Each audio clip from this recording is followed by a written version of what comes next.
السلام علیکم ورحمۃ اللہ وبرکاتہ۔ سیدنا کریم صلی اللہ تعالی علیہ وآلہ وسلم آسان تفسیر القرآن، جس میں ہم لفظی اور با محاورہ ترجمہ پڑھ رہے تھے، اور سورہ بقرہ کی 75 آیات ہم نے لفظی با محاورہ ترجمہ اور تفسیر سے الحمدللہ تعالی پڑھ لی تھیں۔ آج انشاءاللہ ہم آیت نمبر 76 اور 77 جو ہے وہ لفظی با محاورہ ترجمہ اور تفسیر سے پڑھنے کی کوشش کریں گے اور انہیں سمجھیں گے۔ سب سے پہلے ہم تلاوت سماعت فرماتے ہیں اور اس کے بعد انشاءاللہ عز و جل ہم اس کی تفسیر پڑھیں گے۔ اعوذ باللہ من الشیطان الرجیم۔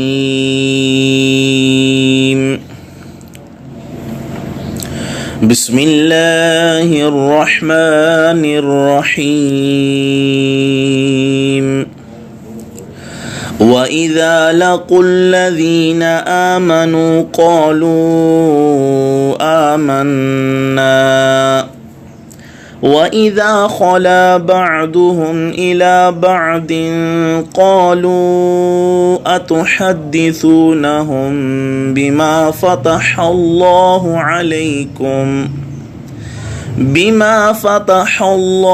عَلَيْكُمْ لِيُحَاجُّوكُم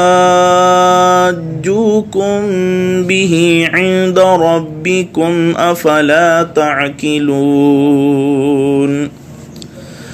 اور جب ملتے ہیں ایمان والوں سے تو کہتے ہیں کہ ہم بھی ایمان لائے ہیں، اور جب تنہا ملتے ہیں ایک دوسرے سے تو کہتے ہیں کہ ارے کیا بیان کرتے ہو ان سے جو کھولا ہے اللہ تعالیٰ نے تم پر، یوں تو وہ دلیل قائم کریں گے تم پر ان باتوں سے تمہارے رب کے سامنے، کیا تم اتنا بھی نہیں سمجھتے؟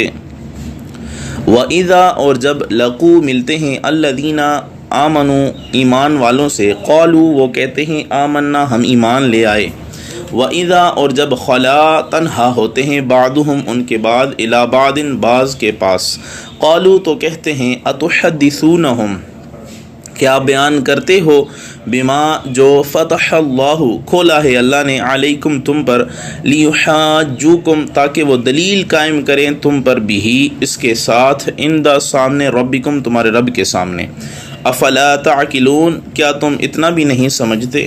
اگلی آیت بھی دیکھ لیں۔ اولا يعلمون ان اللہ يعلم ما يسرون وما يعلنون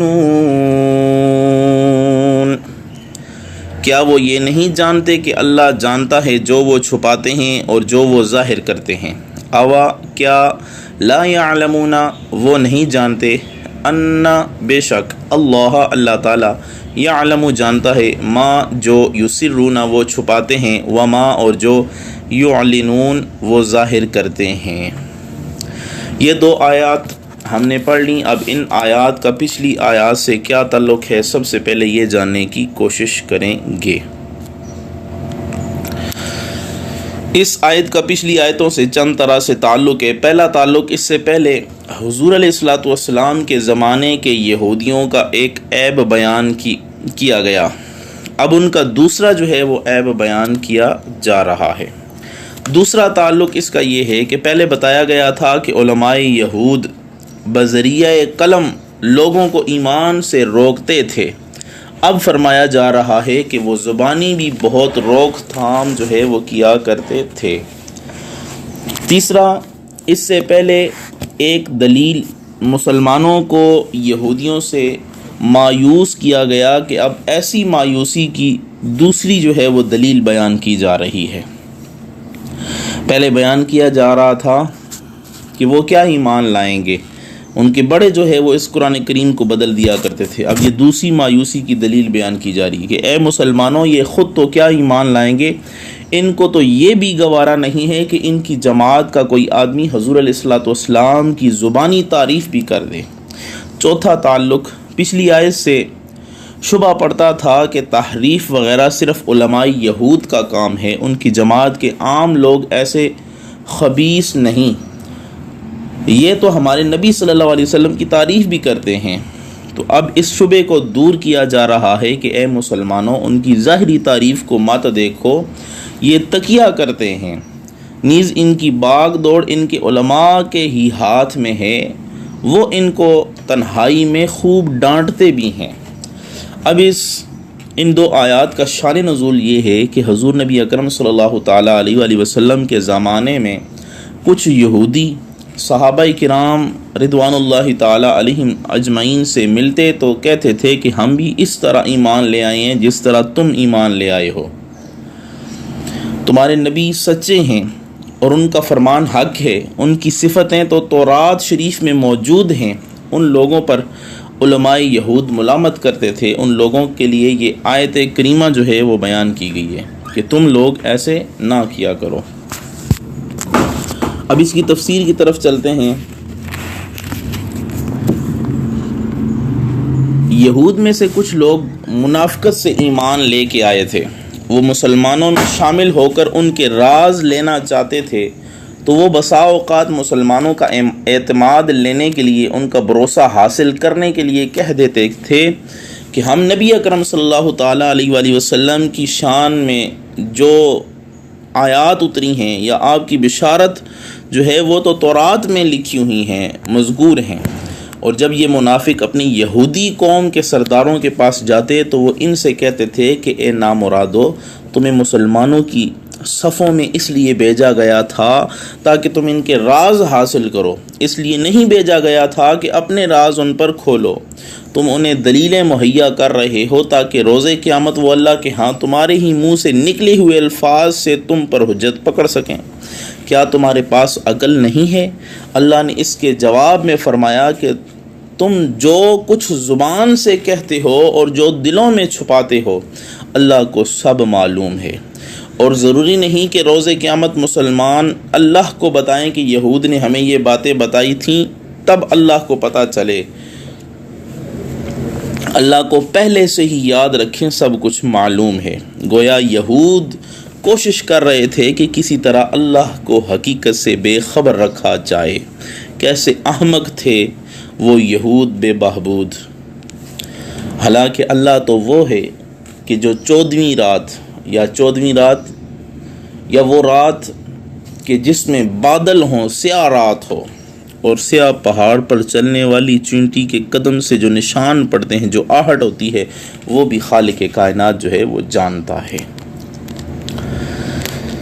اب یہاں پہ درس نصیحت اور عبرت یہ ہے کہ اس میں ہر انسان اور ہر مسلمان کے لیے درس عبرت اور نصیحت ہے کہ اللہ ہمارے خفیہ اور اعلانیہ عمل کو جانتا ہے۔ ہم لوگوں سے چھپ کر گناہ کرتے ہیں، افسوس ہمیں لوگوں سے شرم تو آتی ہے مگر اللہ تعالیٰ سے ہمیں شرم نہیں آتی۔ امام احمد رضا خان فاضل بریلی رحمۃ اللہ تعالیٰ علیہ بڑی دل سوزی کے ساتھ ہمیں جھنجھوڑتے ہوئے فرمایا کرتے تھے، چھپ کے لوگوں سے کیے جس کے گناہ، وہ خبردار رہے کیا ہونا ہے۔ اللہ سے حیا کرنا چاہیے۔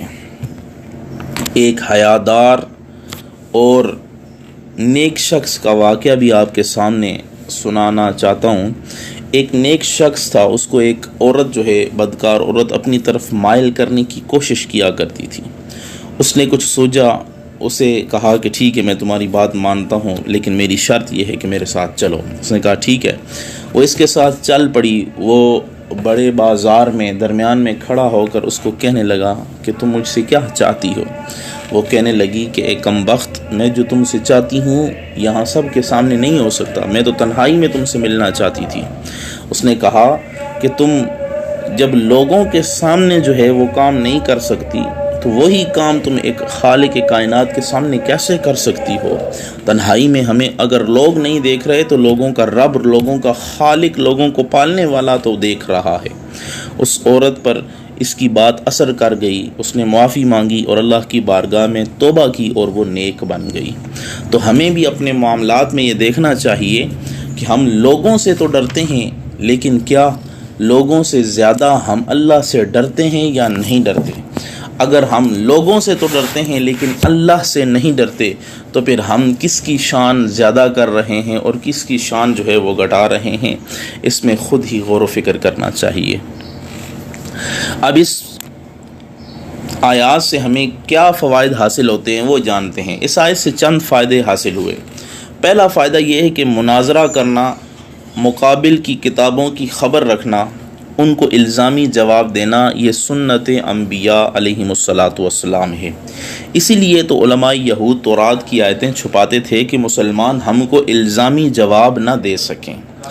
دوسرا فائدہ یہ ہے کہ دنیا کی ہوس اور یہاں کی عزت و آبرو کی طمع یا لالچ انسان کے دین کو برباد کر کے رکھ دیتی ہے۔ دیکھیں کہ علماء یہود کو خدا سے خوف بھی تھا اور آخرت کے اقبالی جرم سے ڈرتے بھی تھے، مگر پھر بھی دنیاوی لالچ میں اپنے ضد پر جو ہے وہ قائم رہے اور ایمان سے ہاتھ دھو بیٹھے۔ تیسرا فائدہ یہ حاصل ہوتا ہے کہ حق بات اور حضور علیہ الصلوۃ والسلام کے اوصاف چھپانا اور حضور علیہ الصلوۃ والسلام کے کمالات کا انکار کرنا یہ خبیث یہودیوں کا طریقہ ہے۔ اور اس زمانے کے عام کچھ علماء ایسے ہیں کہ جو دیوبندی یا وہابی یا کسی بھی اس طرح کے فرقے سے تعلق رکھتے ہیں کہ جو آیات حضور علیہ الصلوۃ والسلام کی شان میں اتری، جو احادیث حضور علیہ الصلوۃ والسلام کی شان میں اتری، جو معجزات والے واقعات ہیں، صحیح احادیث سے ثابت ہیں، وہ لوگوں کے سامنے بیان نہیں کرتے۔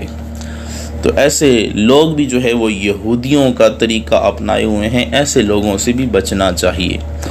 ایک بات یہ بھی یاد رکھیں، جس آدمی کی مجلس میں بیٹھ کر اگر قرآن سن رہے ہیں اور قرآن اور صاحب قرآن کی محبت تمہیں نصیب نہیں ہو رہی تو اس محفل سے اٹھ جائیں۔ جس محفل میں بیٹھ کر اگر آپ درس حدیث سن رہے ہیں اور حدیث سے محبت تو پیدا ہو رہی ہے لیکن حدیث والے سے یعنی صاحب حدیث سے حضور علیہ الصلوۃ والسلام کی محبت دل میں نہیں پیدا ہو رہی، مقام پیدا نہیں ہو رہا، تو اس مجلس سے اٹھ جائیں۔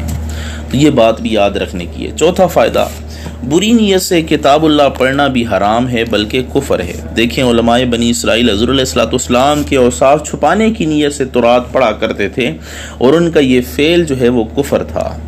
تو اسی طرح ایک شخص سورہ عبسہ کی جو ہے وہ تلاوت بار بار کیا کرتا تھا کیونکہ اس میں حضور علیہ الصلوۃ والسلام کو اللہ تعالیٰ نے عتاب فرمایا ہے۔ تو جب حضرت عمر رضی اللہ تعالیٰ عنہ کو معلوم ہوا کہ یہ امام جو ہے وہ ہر نماز میں اونچی آواز سے یہی جو ہے وہ سورۃ تلاوت کرتا ہے، تو آپ نے اسے جو ہے وہ قتل کروا دیا تھا۔ یہ بھی انشاءاللہ سورہ عبسہ کے تحت پورا واقعہ ہم ذکر کریں گے۔ تو آج کل جو اس طرح کے علماء ہیں کہ جو حضور علیہ الصلوۃ والسلام پر عتاب والی آیتیں ہیں صرف وہی لوگوں کے سامنے اس کی تفسیر بیان کرتے ہیں، شان والی آیات نہیں پڑھتے، تو انہیں دیکھ لینا چاہیے کہ ان کا ایمان جو ہے وہ کس درجے کا ہے۔ پانچواں فائدہ، کوئی شخص حضور علیہ الصلوۃ والسلام سے اپنا راز چھپا نہیں سکتا۔ دیکھیں بنی اسرائیل نے چھپ کر جو مشورے کیے تھے وہ رب نے حضور علیہ الصلوۃ والسلام پہ ظاہر فرما دیے۔ چھٹا فائدہ یہ ہے کہ مسلمانوں کو اپنے ایمان کا اعلان کرنا، بالکل اپنی صورت و سیرت سے اسلام ظاہر کرنا یہ ضروری ہے، صرف زبانی اظہار کافی نہیں جیسا کہ یہاں پہ فرمایا جا رہا ہے۔